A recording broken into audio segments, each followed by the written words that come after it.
The IDF has approved a plan to conquer Gaza. Today, we will bring you all the details about the IDF's next campaign to conquer the Gaza Strip, which includes moving the population southward, aggressive combat operations, and the takeover of the terrorist organization's last neighborhoods.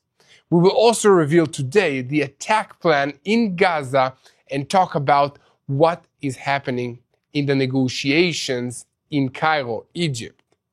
Did Egyptian leader Abdel Fattah el-Sisi pressure Hamas? We'll take a look. And meanwhile, on Israel's northern border with Lebanon, a senior Iranian regime official landed in Beirut and began threatening against disarming Hezbollah. At about the same time, the Houthis launched threats against all Arab countries, saying there will be severe consequences for all Arabs and Muslims if they don't do what the Houthis want. And at the same time, they might have revealed the name of the new Hamas leader. We'll take a look at these developments and share some thoughts about how President Trump might respond while pro-Palestinian activists are threatening American officials on American soil. Welcome to Boots on the Ground. I'm your host, Yair Pinto, bringing you all the news that happened this week and also slipped through the cracks of our usual broadcasts. So guys, get ready to receive all the truth about what's happening in Israel.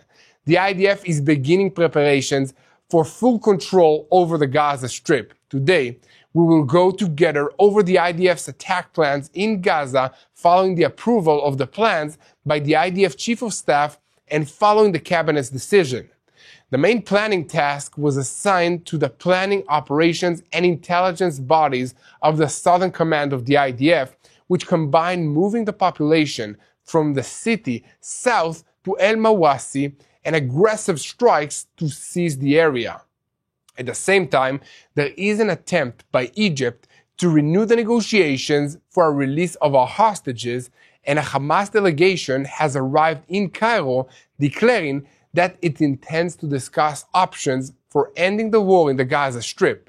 It would appear that after the firm message from Egypt, Hamas is trying to compromise. We'll see about that. And in the northern arena, Iran continues trying to cling to Lebanon. Ali Larijani, the head of Iran's National Security Council, arrived in Beirut this week and declared that his country will continue to support the Lebanese people, and by that, he means that the Ayatollah regime will continue to support Hezbollah, a terrorist organization. He seems to be ignoring the fact that most of the Lebanese people want Hezbollah to disarm, but that shouldn't be a surprise to anyone. And back home in Iran, they are also facing additional problems after the E3, Britain, France, and Germany announced plans to reimpose sanctions on the regime. In response to this, the regime is threatening to withdraw from the Nuclear Non-Proliferation Treaty. And meanwhile, the water crisis in Iran continues to be severe, and the regime is now trying to make it work for them by using a threat of cutting off water supplies to offenders, so-called, who step out of line in some way or for whatever reason and say something against the regime. And meanwhile, in Yemen, the spokesman for the Houthi terrorist organization claimed in a statement to the media that 6 UAVs drones were launched towards Israel on Wednesday. He also conveyed a threatening message to Muslim countries in the Houthis areas, and in a separate communication, Hamas operative Khalil al-Khaya received the title Head of the Movement. However, he has previously been known only as a member of the Leadership Council, and Hamas has claimed that it is waiting for a permanent ceasefire in order to choose a leader after the previous officials were terminated. Guys, we have a lot to talk about today, so let's dive into the details. I'm Yair Pinto, and this is your Boots on the Ground Weekend Edition, in which we bring you all the truth about what's happening in Israel this week, and this is day 678 of the war against Hamas, Hezbollah, the Houthis in Yemen, the Shia militias in Iraq, and all the other armed groups in this region that are taking their orders from the Islamic Revolutionary Guards Corps in Iran, which is the head of the crumbling axis of evil in the Middle East. And guys, a moment before we begin, I want to call on you to help us spread the truth, help us share what's happening. We are working day and night to fight the lies and anti-Semitism and hatred that is being spread all over the world against Israel. And we here together stand for the truth. So guys, leave a comment, share this video, hit the like button, let me know where you're coming from and why it's important for you to stand with Israel. Guys, the most important thing you can do is hit that subscribe button and never miss another episode of Boots on the Ground. Let's start. IDF Chief of Staff, Lieutenant General Eyal Zamir, held a discussion on Wednesday in which he approved the central idea of the IDF's plan of action inside Gaza. The decision was held with the preparation of the General Staff Forum, representatives of the Shin Bet, and additional commanders, and according to a statement from the IDF spokesperson's office, all these bodies of Israel's security establishment were in this discussion. And within the discussion, a central idea of the plan for the continued moves in the Gaza Strip was presented and approved in accordance with the guidance of the political echelon. The main planning task was assigned to the planning, operations, and intelligence bodies of the Southern Command of the IDF, which combined moving the population from the city, Gaza City, towards El Mawasi, and accordingly carrying out aggressive actions to seize the area. A security source said that by October 7th, actions will be carried out that will support the organization and the main idea of taking control of Gaza City in several ways. One of them is the conquest of large parts of the Zaytun neighborhood. In addition, further actions will take place about which it is not possible to deliberate and to explain more at this stage, as they are confidential, and that will support the goals of creating conditions for the return of the hostages and bringing down Hamas's rule. According to assessments, Hamas is digging in, preparing the ground to make its operations as costly as possible for the IDF, for the people of Israel, and not giving any signs of being ready to surrender. There are even signs that Hamas is preparing to renew the rocket attacks to Israeli cities in the heart of Israel, as in some cases, these are rocket launches sites that Hamas was able to restore over the past year in Gaza City. A security source said that the successes of the conquest of Gaza City depends on actions that COGAT, the coordination of government activities at the Palestinian territories, and its personnel are already carrying out these days with international aid organizations and enabling actions on the ground to establish humanitarian infrastructure in the southern parts of Gaza City and the Gaza Strip at large. So the Southern Command operational plan takes into account Hamas's government sites and symbols of rule, but also sensitive sites, amongst them the clinics, the hospitals, the humanitarian aid distribution hubs, which, needless to say, Hamas will try to use as shelters or points of departure for action while fighting against the IDF, because it will be the last area left in their possession apart from the central camps.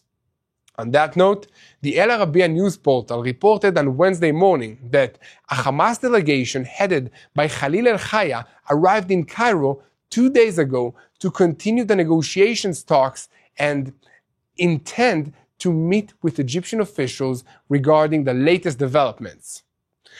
It was also reported that another leader in Hamas, Tahir el-Nur, who is in Cairo, declared that the delegation began preliminary talks ahead of the meetings, which are supposed to begin today. And according to El Arabiya, the talks between Hamas and Egypt will focus on options to stop the war in the Gaza Strip and bring additional humanitarian aid into Gaza. In addition, El-Nur sent a conciliatory message to Egypt saying that they appreciates its efforts in all the previous issues under the leadership of President Abdel Fattah el-Sisi, and emphasized that relations with Egypt remain solid and strong, and that joint work on various issues has not ceased. Hamas's messages to Egypt come after it was published that Egypt has recently been exerting enormous pressure on Hamas, as reported in the Arab newspaper Rai El-Yum. Sources close to Hamas told the Arab newspaper that the pressure Egypt is exerting on Hamas reached an unprecedented level over the last 3 days, while security officials in Egypt accuse Hamas of foiling the negotiations for a hostage deal and ending the war due to their desire to remain in power inside the Gaza Strip. On that note, against the background of repeated reports recently about Hamas's intentions in its contradictory announcements regarding possible progress in the negotiations, the Egyptian mediator declared a partial deal is not on the table. For the first time, there is willingness, at least from the Egyptians, to touch the Israeli demand for the disarmament of Hamas. The proposal, the freezing of the amount of weapons in Hamas's possession. And for the first time, they are saying that the issue of Hamas weapons must be addressed. They also say that the police forces must be introduced into the Gaza Strip, Palestinians who will be trained in Arab countries under American supervision. And speaking of the Americans, IDF Chief of Staff Lieutenant General Eyal Zamir spoke on Tuesday with the chairman of the Joint Chiefs of Staff of the United States Army, General Dan Caim, and the incoming CENTCOM commander, Admiral Brad Cooper, in order to coordinate the continued fighting in the Gaza Strip. In the conversations, the sides discussed the strategic picture in the various areas and the importance of cooperation between the United States Army and the IDF, and the Chief of Staff also congratulated the incoming CENTCOM commander on assuming his position. And guys, here at TBN Israel, we will continue to spread the truth, share, and follow us. Guys, help us to reach more people by hitting the subscribe button if you haven't already. Now, I want to speak for a moment about an issue that is close to my own heart and the heart of everyone else who cares about Israel, and that's the large number of families who are struggling amidst this very difficult situation of an ongoing war. Israel is beginning to recover from this long war, and the missiles may have stopped for now, but the impact is far from over. Families are still shaken, and many are struggling to get back on their feet, while thousands, especially the elderly and Holocaust survivors, still need help putting food on the table. And that's where Meir Panim comes in. While the country begins to rebuild, they're already there, serving meals, delivering food packages, and making sure that no one is left behind. But they cannot do it without your support. Your donation today means so much more than just food. It means comfort and dignity, and it's a message that Israelis are not alone. So guys, go to bless-israel.org. Again, that's bless-israel.org, and give a donation. Let's help Israel heal, one meal, one heart, one life at a time. Now, let's get back into the news, because in recent years, terrorist organizations have begun using bases and tools to expand their capabilities in recruitment, influence, and finances. Although artificial intelligence does not revolutionize existing methods of operation, it adds to their efficiency, expands the scope of threats, and greatly assesses the use of advanced technologies.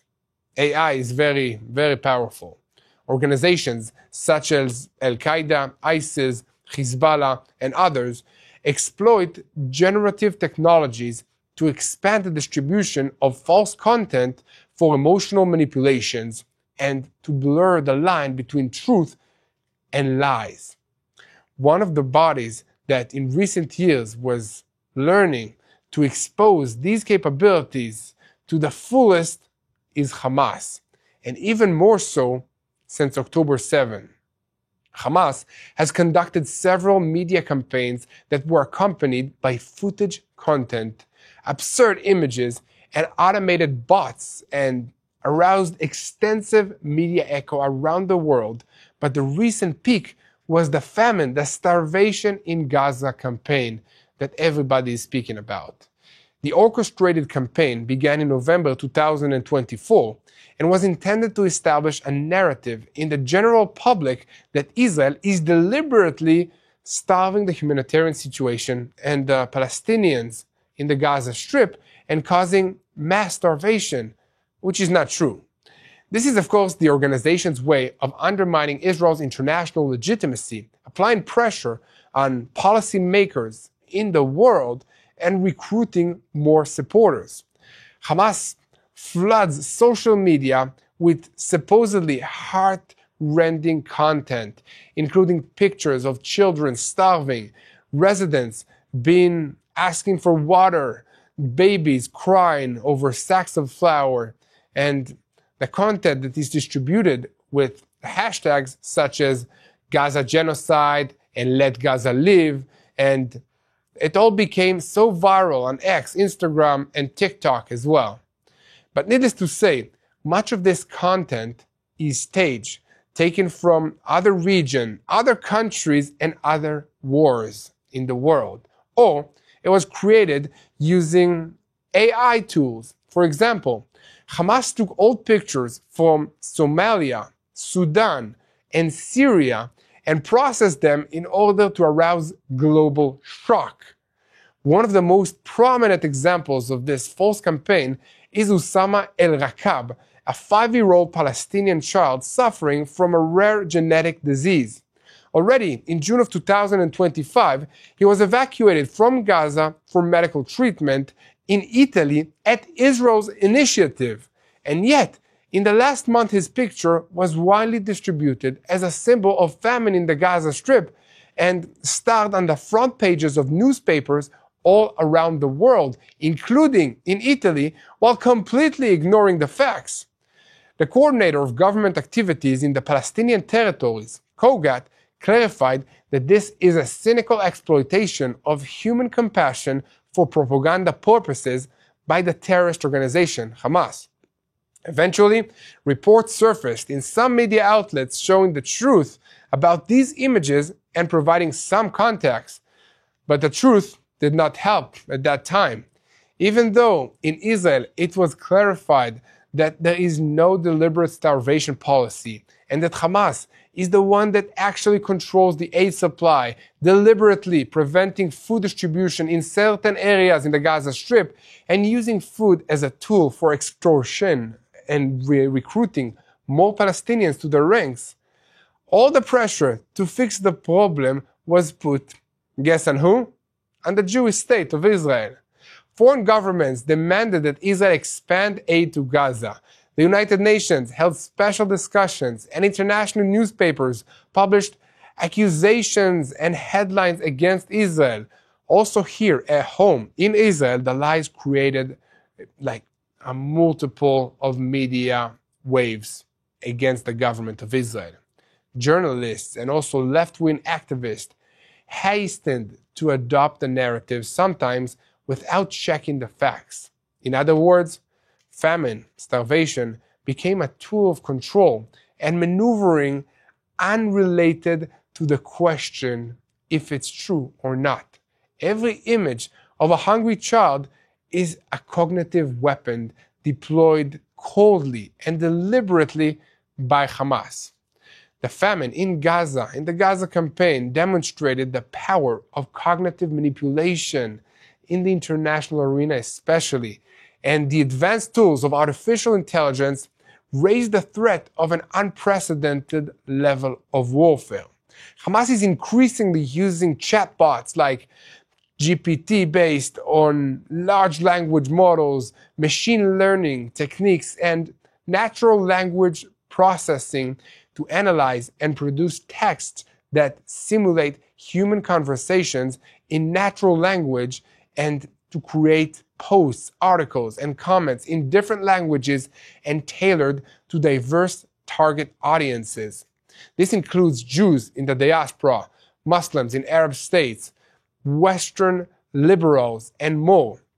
The same narrative is disseminated in several versions and varying phrasings, and thus its impact grows and it becomes harder to identify what's real and what's not, and what's the source.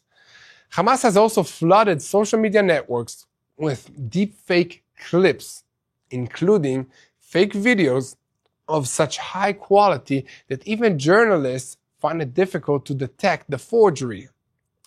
Such documentation has included, amongst other things, images of babies covered in blood amongst ruins, or videos of Israeli officials declaring false statements and other content intended to arouse immediate shock, exactly as their creators intended. The problem lies not only in the very forgery, but in the fact that even when the truth was revealed, the narrative has already been internalized.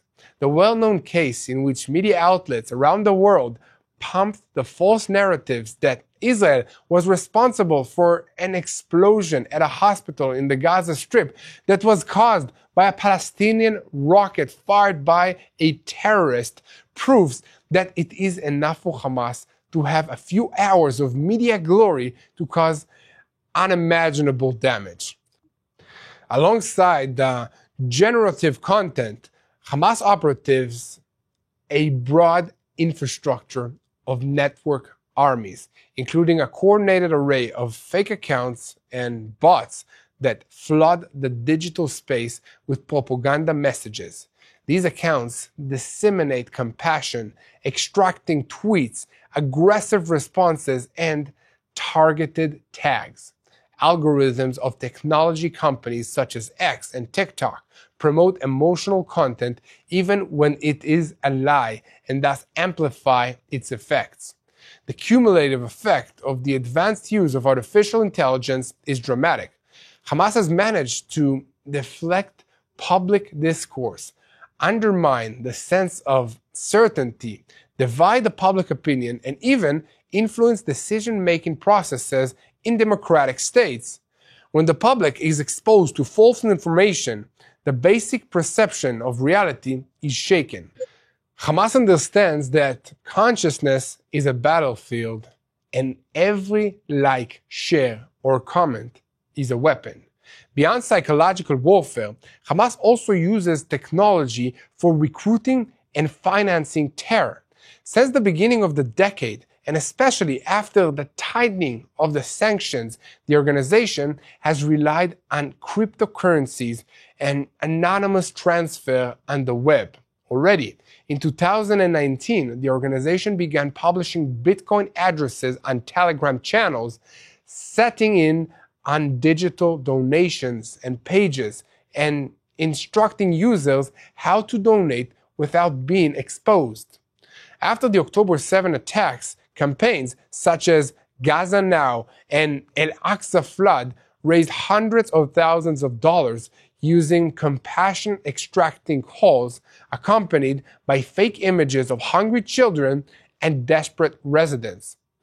In this field, Hamas used artificial intelligence as well as to analyze potential donors and tailor the language, the message, and also the platform to target audience in order to extract the maximum from each image. Not infrequently, those viral images were accompanied by an emotional call in the style of "Help us save the residents of Gaza," along with a link to donate in Ethereum or Bitcoin or other cryptocurrency to continue the terror activities of Hamas. As international oversight tightened, Hamas changed tactics. It stopped publishing public wallets and moved to send links discreetly. Hamas also uses more resilient digital currencies and local money changers that are operating under the radar. Law enforcement authorities, including in Israel, succeeded in foiling some of the moves, but the race continues always. The organization constantly refines its methods and exploits every moral, regulatory, or technological weakness of its adversaries. Terror financing has become another front in the struggle. It's quiet, gray, but deadly.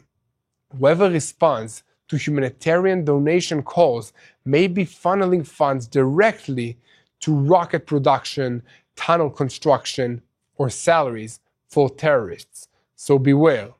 The phenomenon of the use of artificial intelligence by terrorist organizations is not local, but a global trend.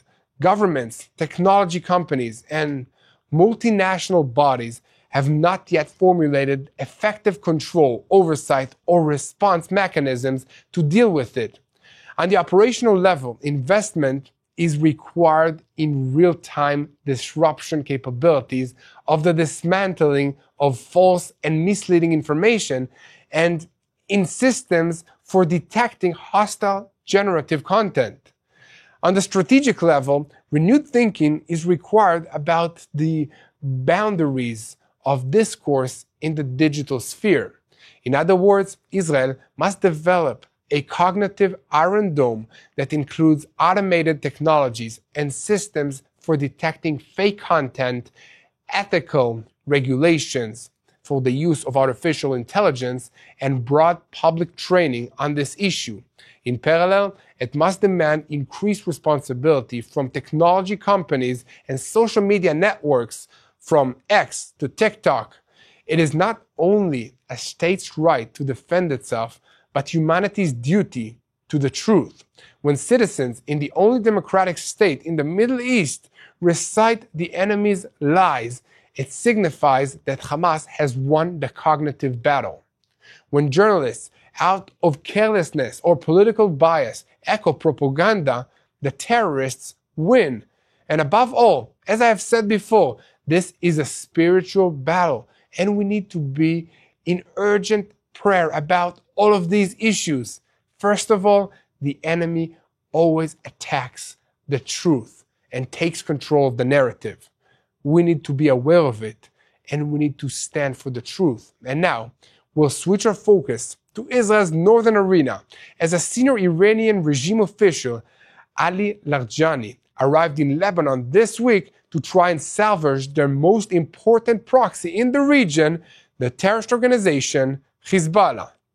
Prime Minister of Lebanon, Joseph Aoun, met with Larijani, who hold the title of Secretary of the National Security Council of the Islamic Republic, in Beirut on Wednesday.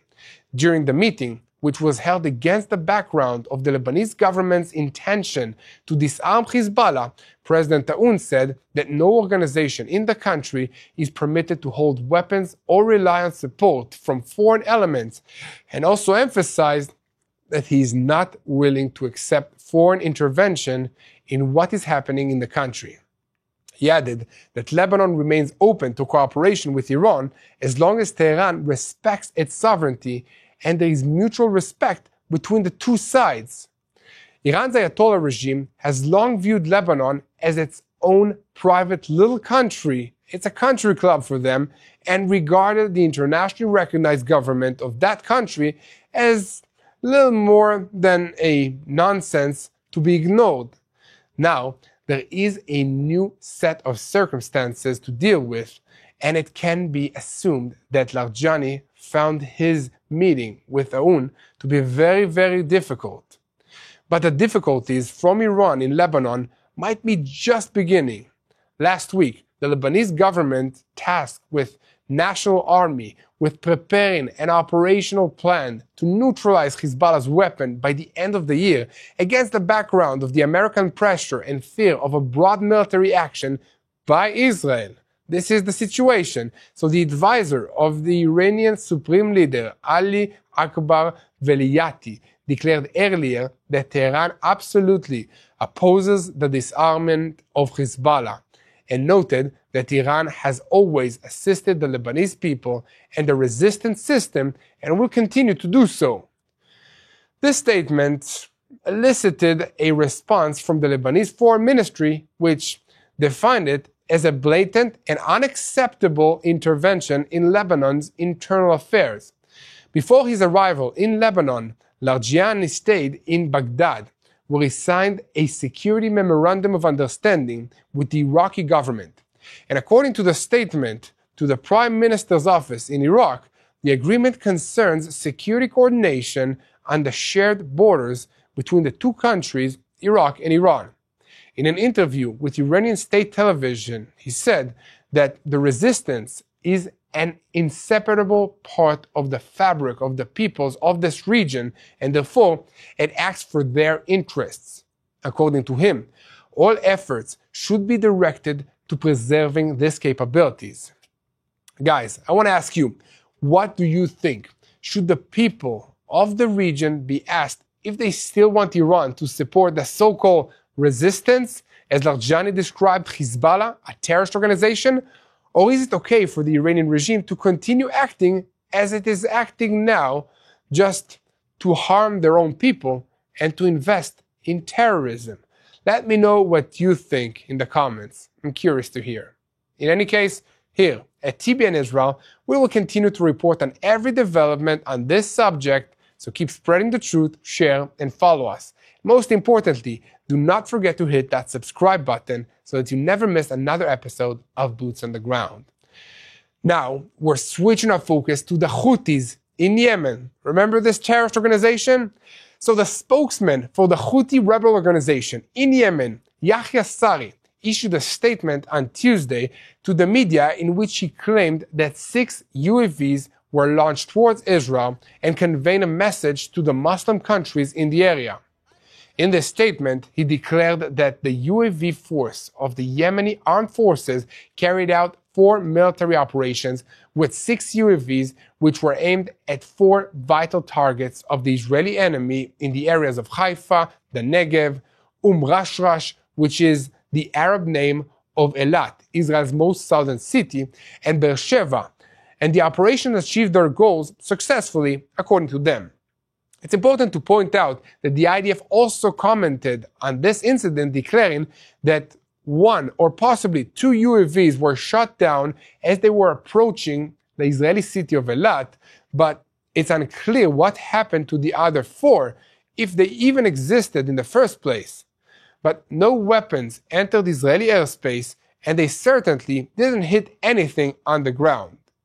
In any case, Sari also had some things to say to the Muslim nations, declaring that the Zionist enemy continues implementing its plan, whose aim is to eliminate the Palestinian struggle through genocide, starvation, and displacement, and there will be severe consequences for all Arab and Muslim states and peoples, since the elimination of the Palestinian struggle will be a preface to the enemy attacking other peoples and states, unless these states support the steadfastness of the Gazan people, the first line of defense for the entire region. This is according to the terrorist Houthis in Yemen, standing in support of the terrorists of the Gaza Strip. In conclusion, he said, "We will continue our supportive actions until the aggression stops and the siege on the Gaza Strip is lifted." And guys, here at TBN Israel, we will continue to report about all these issues, and we ask you to stand with us and help us spread the truth. The war over the public's opinion, the truth, and public diplomacy is a campaign in which Israel is losing. And we need you to help us fight the lies about Israel. So guys, share our content with as many people as possible. Give a like and leave a comment. And most importantly, do not forget to hit that subscribe button so that you stay tuned to the truth in real time and never miss another episode of Boots on the Ground. Now, let's continue with some analysis of how United States President Donald Trump is likely to respond to all these developments, as well as a disturbing escalation that is occurring on U.S. soil. President Trump spoke more than once during his election campaign and after he was elected against pro-Palestinian activists in the United States, and especially those active in the countries, the universities, and colleges. He said that he would not allow calls of hatred against Israel and certainly not support for Hamas. But despite his statements, it appears that hate crimes with an anti-Semitic background are only increasing throughout the United States of America. This week, there was another act of anti-Israel hate, and this time it was directed against John Ecker, the acting director of the Gaza Humanitarian Foundation, which is guilty of the crime of providing large amounts of food and other humanitarian supplies to the Palestinian people, the residents of the Gaza Strip. Hamas doesn't like what they're doing because it interferes with their own efforts to control this population, and they have also accused the GHF, the Gaza Humanitarian Foundation, of harming the dignity of the Palestinian people by distributing food to them in this way. So this outrageous, absurd charge has been echoed by some other NGOs and, of course, by the United Nations. And with all of this in mind, on Wednesday evening, the home and car of Ekre was attacked by vandals who spray painted the very clever and original message, "Death to GHF," in the parking lot. This crime constitutes an escalation by anti-Israel activists, which, according to groups supporting them on social media networks, was carried out following the crimes being committed in Gaza, so-called. As is known, towards the end of May, the distribution point of the GHF aid fund opened, being one of 4 distribution points that were planned to operate as part of a broad move backed by Israeli approval. The fund then announced that humanitarian distribution began after a delay of several days. In the United States, they are not content with the Israeli information, as is known all around the world, and the United States Ambassador Mike Huckabee joined Trump's special envoy to the Middle East, Steve Witkoff, when they visited the fund's aid centers in the Gaza Strip just a few weeks ago. Huckabee wrote about this visit, saying, "This morning, I joined Steve Witkoff for a visit to Gaza to learn the truth about the aid sites. We received briefings from the IDF and spoke with the people on the ground. GHF provides over 1 million meals every day, an amazing achievement. Hamas hates GHF because it provides food to the people without it being looted by Hamas. Over 100 million meals are served in 2 months. It's a lot." Additionally, during the fund's activities since it began distribution of aid in the Gaza Strip, several shooting incidents occurred, in some of which Gaza residents who approached the distribution area were mortally wounded. Many accusations were directed at Israel, mainly by Hamas and residents in Gaza, and the IDF conducted investigations, and in some of those shooting incidents, the IDF said that warning fire was carried out towards the crowds that endangers the fund's workers and those present at that location. In other incidents, it was unclear where the fire was coming from, but there were also videos that showed masked gunmen randomly firing into the crowds. So guys, here at TBN Israel, we will continue to report on every development on this subject. So keep spreading the truth, share, and follow us. And most importantly, pray, because this is a spiritual war. We need your help in praying for the situation. I would start by praying for our leaders, praying for wisdom, for the leaders of the United States, for the leaders of the United Nations, for the leaders of Europe, and for the leaders of Israel, and above all, for the leaders or future leaders of the Palestinian people. Let's pray for the truth. Let's pray that people around the world will receive truthful information. Let's pray for journalists to investigate the facts and not just tell lies that are spread by terrorist organizations. Let's unite in prayer for all the people that are suffering. Let's pray for our enemies. It's very hard for me to say this, but let's pray for our enemies, not to succeed, but to start loving on Israel instead of hating Israel and the Jewish people. God can make that happen. And let's unite in prayer for the peace of Jerusalem. Hello, this is Mati here in Jerusalem with TBN Israel. This is Yair Pinto from TBN Israel here in Jerusalem. TBN Israel is keeping viewers informed with Israel-focused news, culture, and what God is doing in this land.